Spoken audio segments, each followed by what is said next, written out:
You mentioned there about the Mansory Rolls Royce, and that is, or Rashford's Rolls Royce, as it's being titled.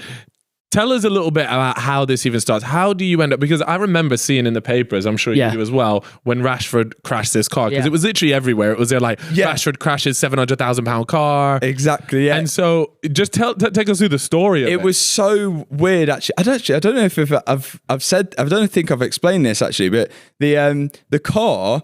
Actually, I saw the crash in the newspapers. Just completely, my mind just went over it for some reason. I didn't even think anything from it, because normally these really expensive cars, they'll just get repaired by the manufacturer because they're so rare, they're so expensive, and normally they either just get crushed because they don't want something like that being put back on the road, or the manufacturer will put it back together because they don't want somebody else to put it back together and then it looks bad. Say if a Rolls Royce, a Mansory Rolls Royce is driving down the road and there's massive panel gaps and things are dropping off it, it looks bad for Rolls Royce and Mansory. So they're really protective of both brands. So normally they disappear and you never see anything from it.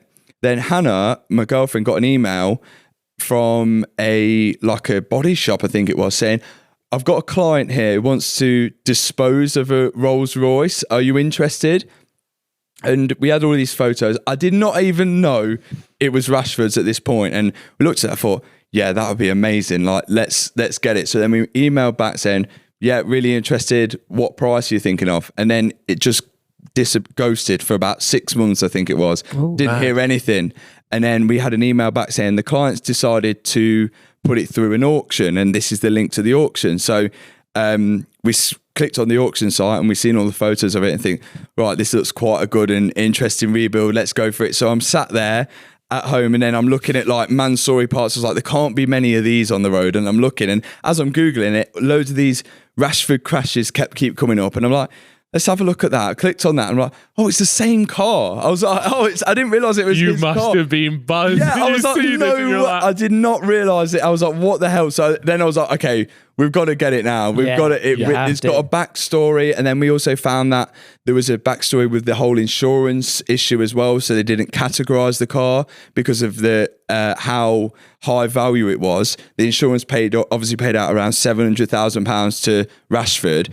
And that's a massive loss for an insurance company. So they kind of did a little loophole, because categorising a car is not, they don't have to categorise it by law. They just do it to keep bad cars off the road and everything like that. So the insurance didn't categorise the car. So when I rebuild this car, it will literally come up as a clean car, no problem. So, but they only done that so they can get the maximum amount of money from it at auction. So it's gone at auction and then that's it. And then we're bidding in it, and at the time we were buying a new house and I was thinking there's no way I'm going to be able to afford this, but it went for a lot. It went for £180,000. We were thinking it's going to go for like 300,000, but £180,000, which actually wasn't too bad. It sounds crazy, but for a £700,000 car, it's going to be quite rare anyway. Exactly. Again, it's going to be one of them things which is like, it was a huge risk as well, because who the hell who's got that type of money is going to want to buy a one which has been smashed up and rebuilt by myself. That's the strange thing. But we've had a lot of offers from it. Wow. From like Dubai people who want to get shipped over there. People from India, like, because these people, they just want it.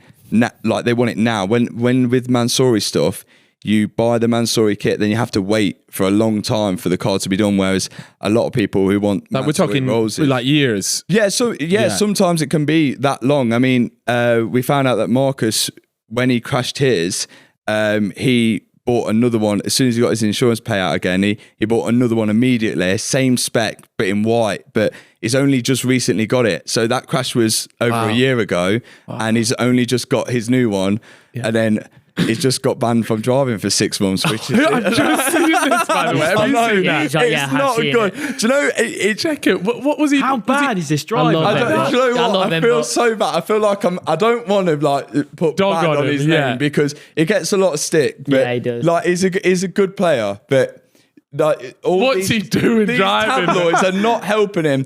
Marcus Rashford has been given a 6-month driving ban for speeding in his brand new Rolls Royce. I know, yeah, I know. 104 miles per hour on the M6. What is he doing? We need to get this man an Uber. I think get an Uber. I think you need to get him on the podcast. Yeah, well, I think you need to would get him love on the that. podcast, and then I think it would be amazing for him to come on either my channel or podcast or something like that, and just explain all of it. Like, you know, these tabloids can make it look so bad. They can but there's probably a perfect explanation. We really wanted to get him on the channel, but he's quite heavily protected by a team, as you United, imagine. If someone that high status, we actually raffled one of the front wings off the Rolls Royce. We signed it, and we were raising money for the charity that is linked with that fair share, and we raffled it off, and all the money we made from it we donated to that. But we really wanted him to sign it, but his team was like, oh, we don't really want to get involved with, because it's like bad Because he has press. crashed it, hasn't he?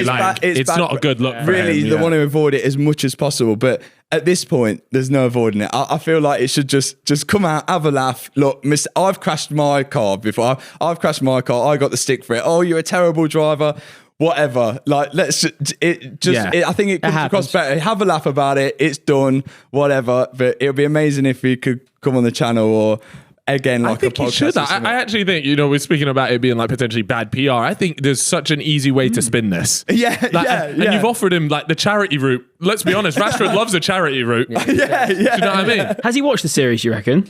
Definitely, Yes. bro. Yeah, surely. If that was my car, I'm watching Car's getting everything. rebuilt every second. So his team reached out to me after the first video, because we couldn't get the car started, and we eventually got it started. Don't know how, but his team reached out, who look after a lot of his cars, and said the car's got a ghost on it, where you have to put like a special code in to start it up. Oh, yeah. They also It's a security feature, isn't it? Yeah. With that car, I don't blame him. But then the same thing, they've messaged me and gone, oh, we've got the spare key, we've got the service history, we've got a few spare parts. And I was like, oh, wicked. And they said, come up and grab them off us. And when we went up there, the lads are, like the proper Manchester, like northern, proper sound lads, like down to earth lads. And then it kind of opened my eyes up a bit about like Marcus, of like, he is just a normal Manchester lad isn't he? from like an estate, plays football, it just earns money, like he earns good money. It's just, and like all these are all down to earth, and they're saying like, yeah, the lads have watched the videos at the club, and they're all having a laugh about it and that, and like taking the piss out of him for like crashing and stuff like that. But yeah, they're trying to stay away from it as much as possible, obviously. Fair, but so they gave you like the secret key to start it up? Yeah, they gave me the code, they gave me a spare key, they gave me a load of parts, they helped me with loads of other things as well. They didn't have to help, and they were really, really sound. So like, big shout out to them for actually helping and stuff, and they've been really good. But yeah, the last thing I want to do is put bad press on him, but at the same time, I've never said a bad word about him, but it kind of writes it for itself. Like everyone's going, oh, he's a terrible driver, what's he doing? But it's just, it's not even about, it's just funny. So sorry, but this is just hilarious. Like, you get your He's brand not new. doing anything bad with his band there, like in terms of driving skill. He's just speeding too fast. All he's doing is going too fast. And to be fair, I think in his statement on that speeding was that he thought someone was following him. Yeah. Whether that's true or not, I don't know. He did say but that. I can imagine, you could certainly imagine somebody like that, and you'd be a bit shook if somebody's following you. I'd be gone. And also that in these Rolls Royces, you can do 30 mile an hour. It feels like you're crawling. Like, they're so smooth. They feel like you're on air. Like so you could be going 100 mile an hour. It feel like 10. Like it's really deceiving how fast you're going. But his team said as well, they said, oh, he's quite upset because the crash wasn't actually his fault. It was this old lady's fault. They explained the crash in the next video. We explained what had happened. Apparently this old lady had like pulled into his lane, and that's what had sent him into a spin and the crash. So we explained that in the video. But the speeding, I mean, that's all in your right foot, isn't it? Yeah, I mean, it's that heavy right foot. You can't defend you here. We have seen videos of players leaving the training ground, and these fans are crazy, like going up to the screen, like banging on the screen, and like a lot of the players are going through like red lights to get away and things like that. And yeah, I think on his statement it did say that he thought this BMW was chasing him. Yeah. And the BMW was an undercover cop car. So whether they just like... That's a stitch up, man. I know. That's a fucking... They were out to get him. It's a violation. Wait, someone's defo belled the cop is like, by the way, his new Rolls has just arrived. You can get him easy on this one. It's bad. It is bad.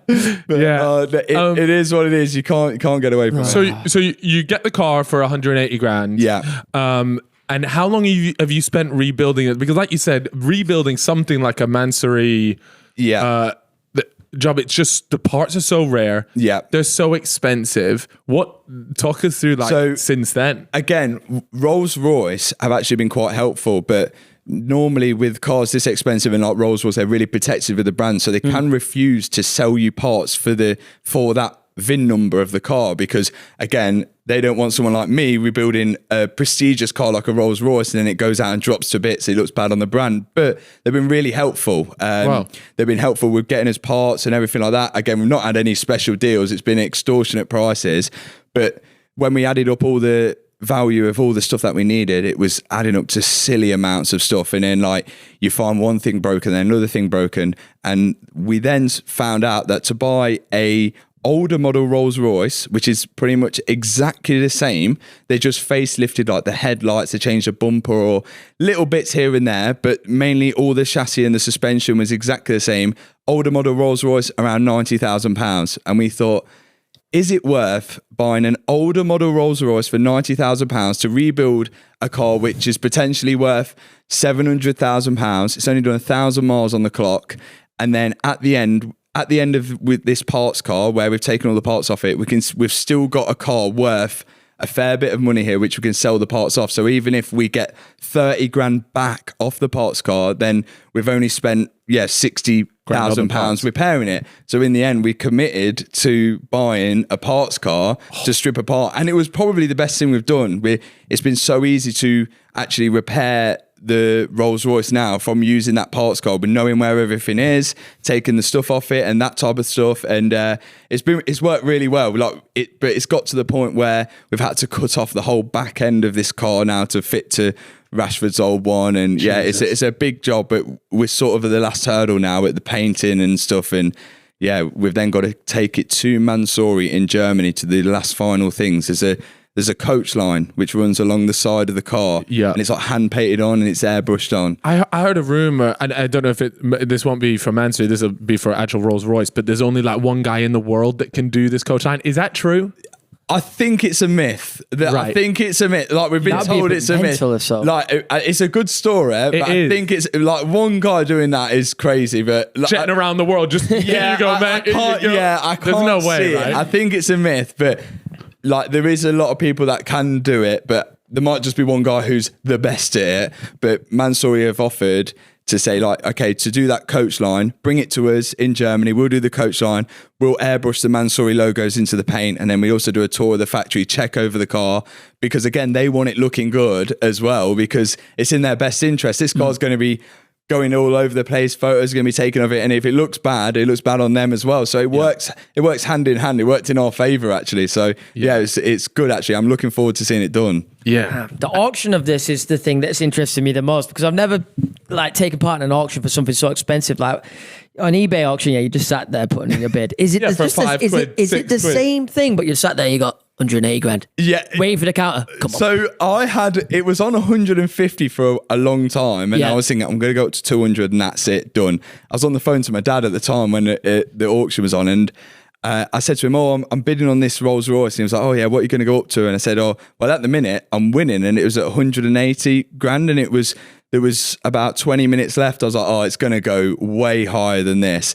Then nobody else was bidding. Nobody, like it was just sat there for ages, and then the auction ended. I was like, I think I just won it. Like, Does it auto refresh, or did you need to refresh the page? So it refreshes automatically. And the worst thing about car auctions online is that every time someone bids, it adds another 30 seconds on. Okay. So, and you get drawn into it, you know, a lot. It's like bidding on a FIFA player. You'd be there and you'd be like, you're going way over budget. Like, he's not even worth this, but then I need to get this card. That's it. You say, oh, my budget's this, and then someone bids over it, and you go, oh, another 10 quid, another 20 quid, and then it just keeps going. It keeps going. You think, I've committed to buying this now, and then it eventually just escalates. And I thought it was going to end up like that, but nobody else bidded. I think everyone else had like some common sense, but yeah, nobody else bidded. And then I won it. And picking it up was crazy. Like it got forklifted onto the back of I our saw trailer. that in the video. I was so confused as to how the car didn't break on a tiny little forklift. I know, man. It's like a 2.5 ton car, and then picks it up with a forklift and lowered it down onto the trailer.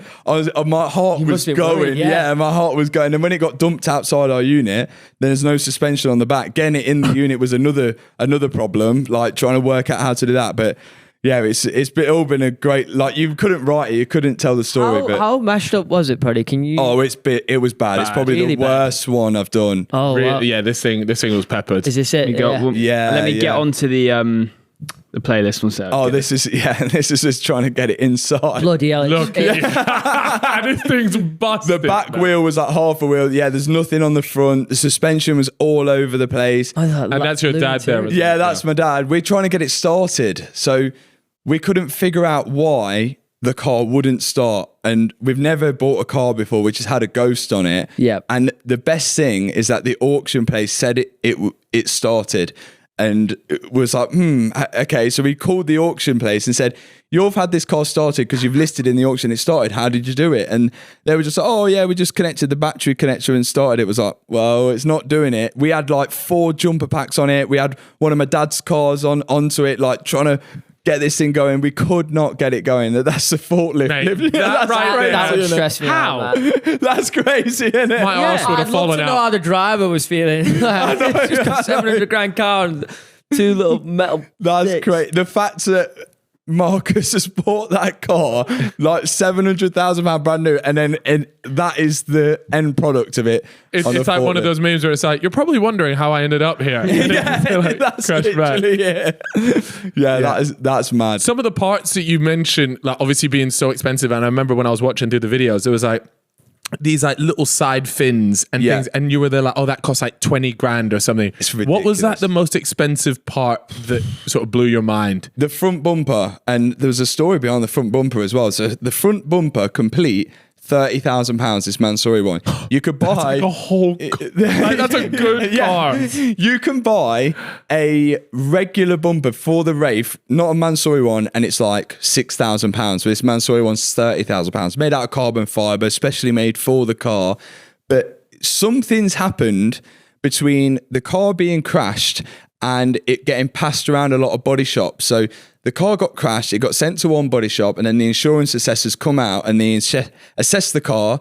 But apparently none of the insurance assessors wanted to write off the car because they didn't want to go back to tell the boss, this car's a write-off, you've got to pay out £700,000. So apparently a lot of these insurance assessors were going down, looking at the car and going, I'll come back tomorrow. Or could you take the front bumper off for me? And then when I come back tomorrow, I can have a look at the structure and see if it's repairable. So a lot of parts got taken off. That's why it's not got a bumper on at the minute. So when we picked it up, the bumper got taken off the car. Some other parts got taken off the car as it sat in these body shops. And when they've been taken off, sat there, and then eventually the car's been paid out from the insurance and it's gone back to Rashford's place, so the guys that look after Rashford's car, without a bumper on. So the bumper is then sat at this other body shop place. They don't want it there, so they've sold it on eBay. And I saw the bumper on eBay for like, it was listed for about £2,000 at the time, and it was only had a very small amount of damage in it. And it sold before the car sold at auction, and it was actually somebody else who was apparently bidding on it, and he won it for like 700 quid. The original a 30 grand bumper for 700 quid. That was it. Yeah, it was like 30 grand bumper, 700 quid. He's rubbing his hands. It's gone. When I figured out how much the bumper was worth, I was like, oh my God, okay, I need to find this bumper. Where is it gone? Because it's no good to anybody else. Yep. It's a Mansory bumper. It's no good to anyone. So it's a souvenir for someone. Exactly. That's it. It popped up on Facebook Marketplace. For like, That always Facebook, man. A Mansory front bumper popped up on Facebook Marketplace. Dave in the comments, that looks class. Yeah, that's it. People were tagging me. It's still available, mate. That was it. Literally, it was one of them. It was like, is it still available? He was like, yeah, it is. I made an offer on it. It won't come down. Obviously, he knew I needed it. £3,000 he was selling this bumper for. I was like, just gonna have to do it. It's 30 grand bumper. It's got a bit of damage, and I went to collect it from Manchester and spoke to the guy, and he was like, "Oh yeah, I was buying it because I was bidding on the car." And I wanted it in case I won the car. I don't know how true that is. Yeah. Like, I don't know how true. I feel like he knew he's got that bumper, and then he knows someone who's buying it. He can buy it off him to repair it. He made a quick bit of money there, but what a great flip that was. Smart business move from that guy, man. He's got it. I respect Facebook that. Marketplace flip there. Good profit, but I got the bumper and it had a lot of the stuff on it I needed. So it did save me a lot of money, but it should have stayed with the car. But we found a lot of other stuff. It's insane how many, how many little tricks and like little things that just go on with these insurance companies. Even things like, so some of the stuff had fell off on the side of the road after the crash, like wing mirror caps, and fans had picked them up and they were listed on eBay. There was like a wing mirror cap listed on eBay for like £1,000 because they thought, this Matt Armstrong will buy this because he needs to repair it. But there's crazy amount of things which have got picked up from the crash and listed on eBay, Facebook Marketplace. But it's mad. They should have all stayed with the car, but it is what it is. It took a long route before it finally got to me. And so what's your plan once this is done? If you're waiting to announce it, that's fine. Well, to be honest, I don't really know. So I've had a lot of offers for the car, but I don't know whether how many of them are serious, how many people are actually going to want it afterwards. I do want to keep it for a bit. I do want to flex a Rolls Royce and turn up to the gym in a Rolls Royce and go to Asda in it and stuff like that. I just want a bit. It's not really a me car. I kind of like the more like sporty cars that can thrash around a bit. It's a bit more of a flexy car and it's a lot of money to have stuck in a car. It's having that much money in the. I imagine most people with some common sense would probably finance that type of car to keep the cash in their account to do other things. But for crash damaged cars, you can't do that. You have to go absolutely balls deep into it. All in go cash. for it. So having a car worth that much sat on my driveway is quite scary. So if someone makes a right offer, I probably will sell it. But I do want to keep it for a bit and I can enjoy it. I could pretend I am Rashford for a bit. I could turn up to like the training ground. Just see if they let you in. Yeah, I'll get full tints on the window and then I'll have all the fans running up like Rashford do the window. Fucking What's this guy? That could be a really funny video. I thought about it.